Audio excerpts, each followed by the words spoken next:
স্বাস্থ্য মন্ত্রণালয়ের দায়িত্বে প্রধান উপদেষ্টার বিশেষ সহকারী অধ্যাপক ডক্টর সায়েদুর রহমান বলেছেন, রোগীর চাপ ও বিশ্বের পরিস্থিতি অনুযায়ী করোনা নিয়ে আতঙ্কিত হওয়ার মতো কিছু দেখছি না।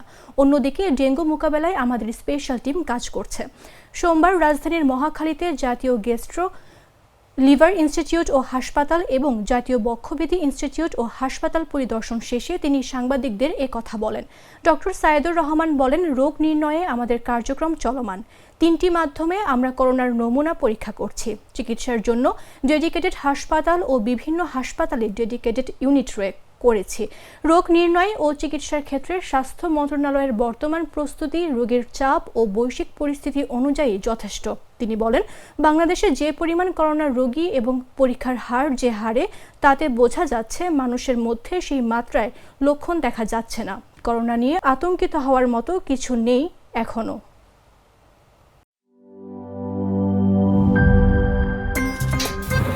আমার একটা স্মার্ট সিদ্ধান্তে 25% গ্যাসের খরচ কমেছে। ভাবছেন কিভাবে? সাধারণ গ্যাস স্টোভ বদলে আমি এনেছি আরএফএল গ্যাস স্টোভ। এর সাইন্টিফিক নজল ও ব্রাস বার্নার ক্যাপ সমানভাবে তাপ ছড়িয়ে রান্না করে দ্রুত। তাই গ্যাসও বাঁচায় 25%, টাকাও বাঁচে 25%। আরএফএল গ্যাস স্টোভ নিরাপদ ও গ্যাস সাশ্রয়ী।